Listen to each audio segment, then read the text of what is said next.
তো আসসালামু আলাইকুম আমার প্রিয় বন্ধুগণ। আমি আজকে আপনাদেরকে নমাজের ফরজ শেখাতে যাচ্ছি, মানে নমাজের বাহিরে এবং ভিতরে কতটি ফরজ আছে। আপনি নমাজ পড়তে যাচ্ছেন, কিন্তু আপনি ফরজ কোনটা, ওয়াজিব কোনটা, সুন্নত কোনটা জানেন না। তাই আমি আজকে এই ভিডিওতে আপনাদেরকে বলে দিচ্ছি যে নমাজের ফরজ বাহিরে ও ভিতরে কতটি। নমাজের বাইরে ও ভিতরে 13টি ফরজ। বাহিরে 7 ফরজ, ভিতরে 6 ফরজ। বাহিরে 7 ফরজ কী কী? 1 নম্বর হলো শরীর ফাঁক হওয়া। আপনি নমাজ যখন পড়তে যাবেন তখন আপনার শরীরটা ফাঁক হতে হবে। 1 নম্বর শরীর ফাঁক হওয়া, আপনার শরীর ফাঁক হতে হবে। 2 নম্বর কাপড় ফাঁক হওয়া, আপনার কাপড়ও ফাঁক হতে হবে। 3 নম্বর নমাজের জায়গা ফাঁক হওয়া, আপনার নমাজের যে জায়গাটা আপনি যেখানের মধ্যে নমাজ পড়বেন সেখানেও ফাঁক হতে হবে। 4 নম্বর হলো 17 টাকা। আপনার পুরা শরীরে 17 যতটুকু পরিমাণ ফরজ আছে অতটুকু পরিমাণ আপনার ঘুরতে হবে। ফরজ আদায় করতে হলে কী বলতো, আপনার পুরা শরীরটাকে আপনি ডাকতে হবে। বিনা কাপড় ছাড়া আপনি, জরুরত ছাড়া বিনা কাপড়ে আপনি নামাজ পড়তে পারবেন না। 5 নম্বর হলো কিবলা দিকে খাড়া হওয়া। আপনি কিবলা দিকে, আমাদের কিবলা পশ্চিম দিকে, তাই এই আপনার কিবলা যেদিকে হবে আপনি সেই দিকে কিবলার মুখী হইয়া নমাজ পড়তে হবে। আপনি যদি সিনা যদি আপনার কিবলার থেকে ফিরে যায় তাহলে আপনার নমাজ হবে না। 6 নম্বর নমাজের ওয়াক্ত সিনা। আপনি নমাজের ওয়াক্ত সিনে নমাজ পড়তে হবে। অনেক সময় আমাদের কি হয়ে যায়, বহুত মারাত্মক ভুল আমরা এই সময় করে নিই ফজরের নমাজের মধ্যে। আমি দেখেছি অনেক মানুষ কি করে, আমরা যারা বাড়িঘরের মধ্যে নমাজ পড়ি এই নমাজের টাইমের দিকে খেয়াল করি না। তখন অনেক মানুষ দেখা যায় ঘুম থেকে এমন সময় উঠে যে সূর্য এই উদয় হবে হবে এরকম পাপ, কিন্তু হে অজু করে আসতে আসতে তার সূর্য উদয় হয়ে যায়, হে ফজর নামাজ সেই সময় পড়ে নেয়। আসলে সেই সময় আপনার ফজরের ওয়াক্ত থাকে নাই। আপনার সূর্য যখন উঠতে থাকে তখন নামাজ পড়া হারাম হয়ে যায়, সেই সময় আপনি নামাজ পড়তে পারবেন না। আপনি ফজরের ওয়াক্ত কোন সময় থেকে শুরু হয় কোন সময় শেষ হয় সেটাকে আপনি খেয়াল করতে হবে। এরকম হলো জোহরের নামাজের কোন সময় ওয়াক্ত শুরু হয় কোন সময় শেষ হয়, এরকম আসরের নামাজ কোন সময় শুরু হয় কোন সময় শেষ হয়, মাগরিবের নামাজ কোন সময় শুরু হয় কোন সময় শেষ হয়, এশার নামাজ কোন সময় শুরু হয় কোন সময় শেষ হয়, এটাকে আপনি জানতে হবে। আপনি যেই নামাজ পড়বেন তার ওয়াক্তের মধ্যে নামাজ পড়তে হবে। আপনি এখন যদি আসরের নামাজ যদি পড়ে নেন জোহরের ওয়াক্তে তাহলে আপনার নামাজ হবে না। আপনি যদি এরকম যদি ফজরের নামাজ যদি পড়ে নেন এশার ওয়াক্তে তাহলে আপনার ফজরের নামাজ হবে না। এজন্যই বলা হয়েছে যে নমাজের ওয়াক্ত চিনা। আপনি নমাজের ফরজ হলো কি, নমাজের ওয়াক্ত চিনে আপনি নমাজের ওয়াক্তের মধ্যে যে ওয়াক্তের যে নমাজ সেই ওয়াক্তের মধ্যে আপনি এই নমাজ পড়তে হবে। 7 নম্বর হলো দিলে দিলে নমাজের নিয়ত করা। আপনি দিলে দিলে নমাজের নিয়ত করতে হবে আপনি কোন নমাজ পড়তেছেন, ফজর না জোহর না আসর না মাগরিব না এশা।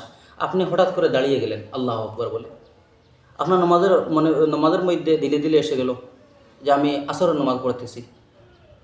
আপনার দিলে দিলে এসে গেলো আল্লাহু আকবার বলে আপনি দাঁড়িয়ে গেলেন। আপনি এক রাকাত পড়ার পরে আপনার আসলো দিলে আমি জোহরের নামাজ তো পড়ি নাই, আপনি বলে আমি জোহরের নামাজ পড়াতেছি, এরকম হবে না। আপনি নমাজের মধ্যে নমাজ শুরু করবার আগে আপনি নিয়ত করতে হবে যে আপনি কোন নমাজ পড়তেছেন, এটা হলো আপনার জন্য ফরজ।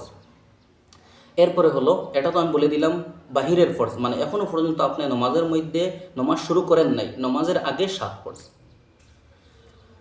ভিতরে 6 ফরজ, মানে নমাজের ভিতরের মধ্যে 6টা ফরজ। 1 নম্বর হলো খাড়া হওয়া।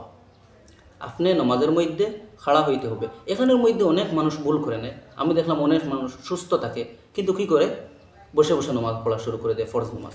তাই আপনি যদি সুস্থ থাকেন, দাঁড়াইতে পারেন, তাহলে আপনি বসে বসে নামাজ পড়লে আপনার নামাজ হবে না। অনেক মানুষ এরকম দেখেছি, স্বাভাবিক যদি জ্বর হয়ে যায় অন্য কিছু হয়ে যায়, এই সামান্য যদি মাথার ব্যথা ধরে দেয় তাহলে বসে বসে নামাজ পড়া শুরু করে। আমি ওই ঈদে একদিন একজনকে জিজ্ঞেস করলাম, তুমি বসে বসে নামাজ কেন পড়তেছো? বলে আমার মাথায় ব্যথা।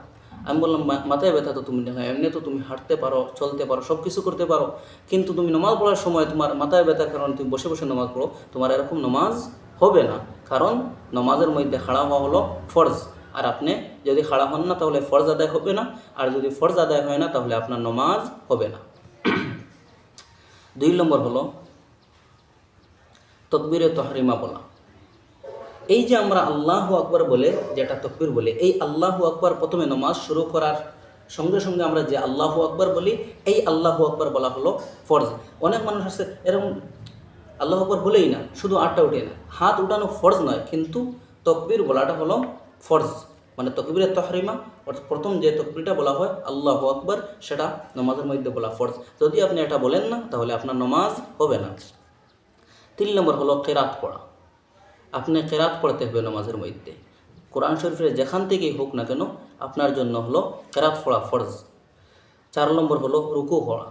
রুকু করা, আপনি রুকু করতে হবে। অনেক মানুষ আছে ভাই এরকম রুকুটা করে, বড় আফসোস লাগে।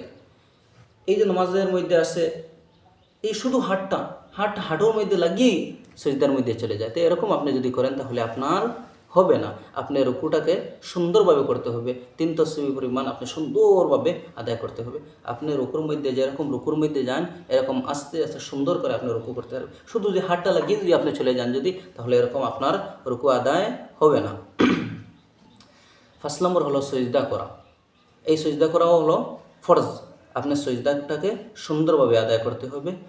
6 নম্বর হলো শেষ বৈঠকে তাশাহুদ পরিমাণ সময় বসা। আপনি এই যে 2 রাকাতি নামাজ যদি হয়, তাহলে 2 রাকাত পড়ে যখন আপনি বসবেন, সেই সময় তাশাহুদ পড়ার পরিমাণ সময় আপনার জন্য বসা ফরজ। এবারে যদি আপনি 4 রাকাতি নামাজ পড়েন, তাহলে 4 নম্বর রাকাত পড়ার পরে আপনি তাশাহুদ পড়ার পরিমাণ পর্যন্ত বসা ফরজ। হ্যাঁ, তাশাহুদ আপনার এই যে দুরূদ শরীফ, এই আপনার দোয়া মাসুরা যেটা আছে সেটা পড়া ফরজ নয়, কিন্তু পরিমাণ বসা ফরজ। তা আশা করি আপনারা আজকে এই জোহরের নামাজের ফরজগুলা এখান থেকে শিখতে পারবেন, আপনারা খেয়াল করলেন। আর এই যদি ফরজগুলা যদি আপনি ছেড়ে দেন, তাহলে আপনার নামাজ হবে না। কারণ ফরজ ছেড়ে দিলে আপনি সজদা কিছুই দিয়ে আপনি নামাজ পুরা করতে পারবেন না। আমি একটা জিনিস বলতে চাই, কয়েকদিন আগে একটা রিপোর্ট এসেছে যে একজন মানুষ রুকু করে নাই, শেষের মধ্যে সজদা দিয়ে দিয়েছে। আরও জায়গায় একটা এসেছে এক সজদা দেয় নাই, এই সজদা দেয় নাই, সে শেষের মধ্যে কী করে দিয়েছে, সজদা করে দিয়েছে। তো এরকম যদি আপনার যদি ফরজগুলা ছুটে যায়, তাহলে আপনি সজদা করলে আপনার নামাজ হবে না। আপনি নতুনভাবে নামাজকে আদায় করতে হবে। আল্লাহ তাআলা আমাদের সবাইকে মাসলা মাসাইল শিখার তৌফিক দান করেন।